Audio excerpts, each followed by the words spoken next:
बिस्मिल्लाहिर्रहमानिर्रहीम अस्सलाम वालेकुम वरहमतुल्लाहि वबरकातुहू। 11th क्लास फिजिक्स की न्यू बुक हमने स्टार्ट की हुई है। चैप्टर नंबर 2 का टॉपिक इक्वेशंस ऑफ मोशन आज हम डिस्कस करेंगे। लेक्चर स्टार्ट करने से पहले अगर आप चैनल पे नए हैं तो चैनल को सब्सक्राइब लाजमी कर दें ताकि आने वाले लेक्चर आपको बर वक्त मिलते रहें।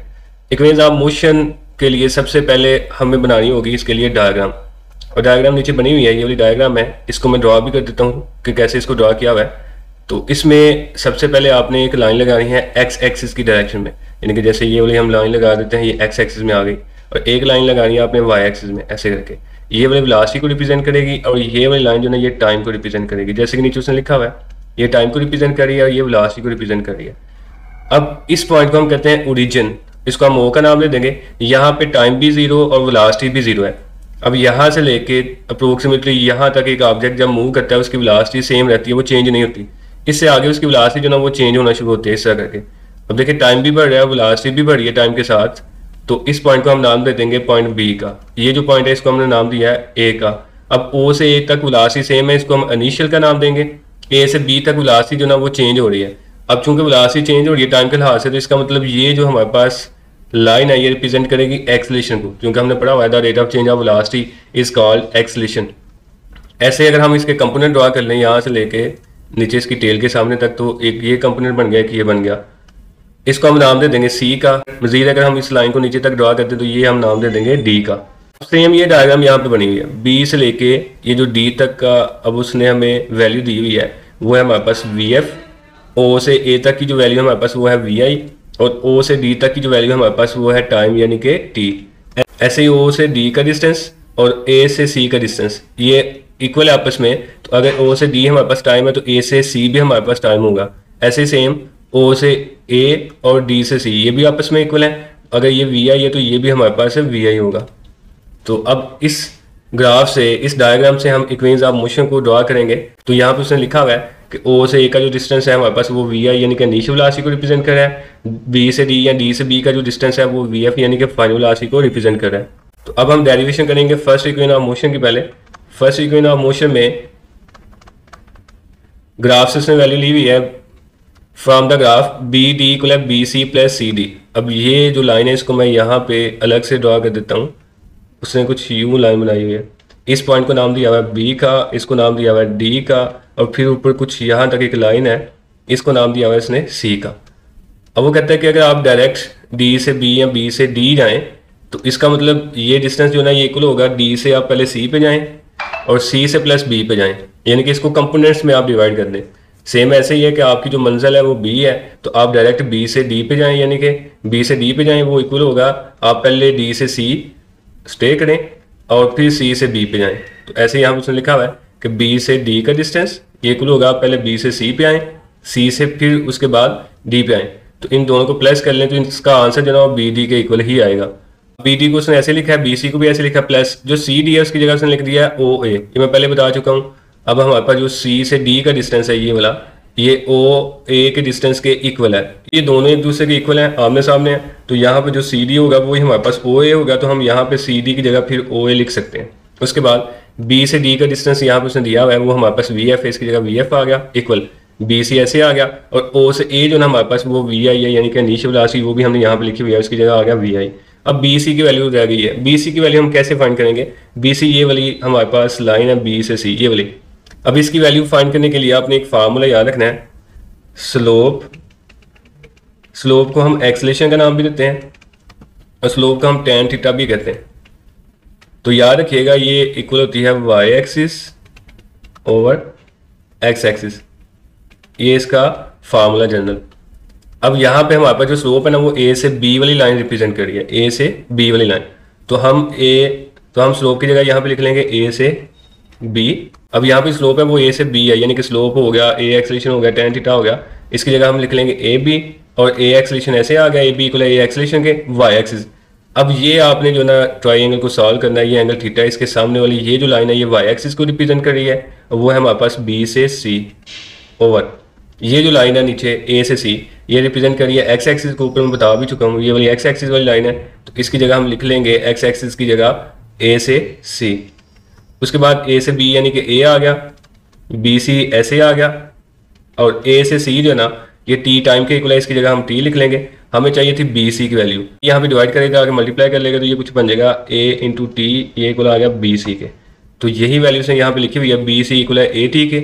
अब ये वैल्यू को पुट कर देगा इस इक्वेशन में, तो वी एफ इक्वल आ जाएगा जहाँ पे बी सी है वहाँ पे आ गया ए टी प्लस वी आई, ऐसे आ गया। इसको सीक्वेंस में लिख लें, वी आई को पहले लिख लें और प्लस ए टी को बाद में लिख लें, तो ये आपके पास बन गई फर्स्ट इक्वेशन ऑफ मोशन। ऐसे ही सेकंड इक्वेशन ऑफ मोशन की हम डेरिवेशन करेंगे। अब सेकंड इक्वेशन ऑफ मोशन के लिए सेम वही डायग्राम हमारे पास है और यहाँ पे हम लिखेंगे जो हमारे पास एस डिस्टेंस है वो इक्वल आएगा area of the figure O से ए से बी और बी से डी। इसको हम दो डायग्राम्स में डिवाइड कर लेंगे। एक तो हमारे पास ये वाली डायग्राम बन जाएगी ए से सी और ओ से डी वाली, ये वाली। इसको हम रेक्टेंगल का नाम देंगे। इसको मैं अलग से यहाँ पे बना लेता हूँ ऐसे करके।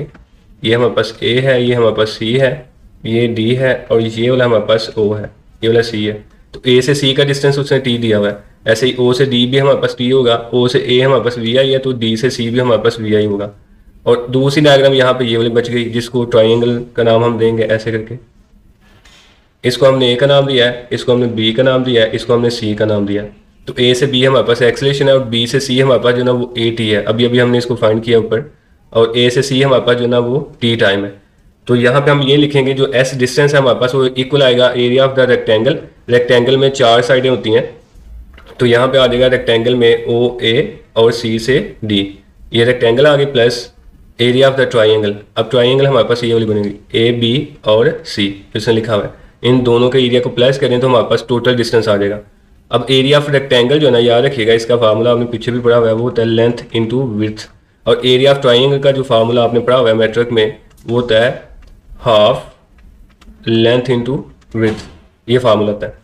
तो यहाँ पे कुछ हम यूं ही करेंगे, एरिया ऑफ द रेक्टेंगल की जगह हम लिखेंगे लेंथ इंटू विड्थ। अब लेंथ इसकी आप कह लें ये वाली हमारे पास ओ से ए, आप इसको सी से डी भी कह सकते हैं, ओ से ए भी कह सकते हैं, क्योंकि ये दोनों साइड इक्वल हैं, जो सी मर्जी एक साइड ले लें। तो हमने लेंथ की जगह लिख लिया ओ से ए, और जो विड्थ है वो आप ओ से डी ले लें या फिर ए से सी ले लें, आपकी मर्जी। तो इसकी जगह हम लिख देंगे ओ से डी, यानी कि लेंथ इंटू विड्थ, ये हमारे पास आ गई प्लस हाफ। उसके बाद ये ट्राइंगल है तो इसमें भी लेंथ इंटू विड्थ आएगा, तो लेंथ आप ले लें ए से सी, वो हमारे पास आ गई, और विड्थ आएगी बी से सी, ये वाली। तो ये आ गया लेंथ और ये आ गई विड्थ। उसके बाद ओ से ए का जो डिस्टेंस है वो हमारे पास वी आई के इक्वल है, इसकी जगह हम लिख देंगे वी आई इंटू ओ से डी जो हमारे पास वो टी के इक्वल है, इसकी जगह हम लिख देंगे टी प्लस हाफ। ऐसे ए से सी जो ना ये हमारे पास है टी, इसकी जगह भी टी आ गया, इंटू आगे जो बी सी है इसको हम ऐसे लिख लेंगे। लेकिन ये पीछे हमने इसको सॉल्व किया हुआ है इक्वेशन नंबर 1 में, आपने सेम वही मेथड लगा के इसको सॉल्व कर लेना। बी सी की वैल्यू फाइंड करनी है तो इसकी जगह हम लिख देंगे ए टी, ऊपर हम फाइंड करके आए हैं तो यहाँ पे आ गया ए टी, तो ये आ गया equal V I T plus half T, T के साथ मल्टीप्लाई करके ये बन गया हाफ ए टी का स्क्वायर। तो ये हमारे पास सेकंड इक्वेशन ऑफ मोशन है। उसके बाद है लास्ट इक्वेशन यानी कि थर्ड इक्वेशन ऑफ मोशन। इसमें भी वही सेम डायग्राम है आपके पास।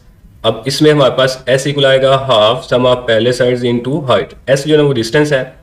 अब ये सारी डायग्राम को हम एक साथ हल करेंगे, यानी कि ओ ए बी सी डी, यानी कि ये सारी डायग्राम को हम एक साथ हल करेंगे। अब यहाँ पे अगर आप गौर करें, अगर हम ओ से ए एक लेते हैं लेंथ, तो दूसरी लेंथ हमारे पास बन रही है डी से बी। अब ये दोनों लेंथ आ रही है, दोनों पैरेलल आ रही है, यानी कि आमने सामने आ रही हैं। तो अगर हमने इनकी टोटल लेंथ निकालनी तो हम इन दोनों को जमा कर लेंगे, यानी कि ओ से ए की लेंथ प्लस बी से डी की लेंथ।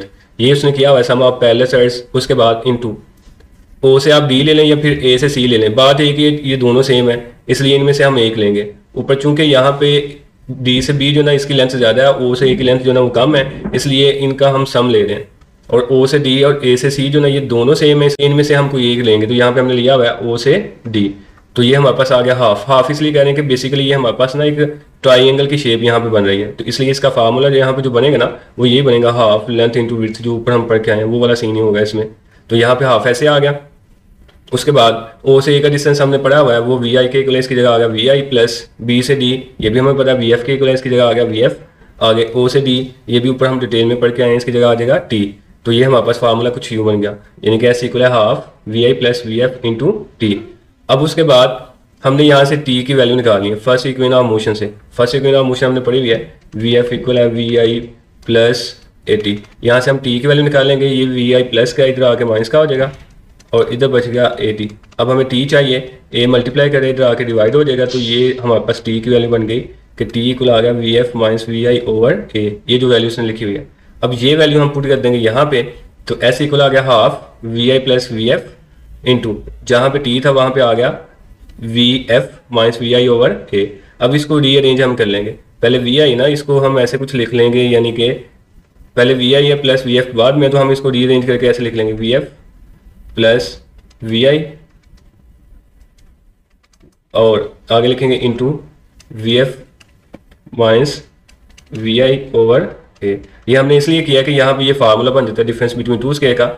अब यहाँ पे 2 बटे के नीचे है, ए भी बटे के नीचे है, तो ये आ जाएगा बटे के नीचे 2 है और बटे के ऊपर देखें V F plus V I, V F minus V I दोनों सेम है, बस साइन का डिफरेंस है, तो यहाँ पे difference between two square formula लग जाएगा, पहली का स्केयर माइनस है दूसरी का स्केयर। तो ये हमारे पास एस के इक्वल आ गया 2a, यहाँ पे डिवाइड कर रहा है उधर जाके मल्टीप्लाई कर लेगा, तो ये बन गया 2a एस इक्वल आ गया वी एफ का स्केयर माइनस वी आई का स्केयर।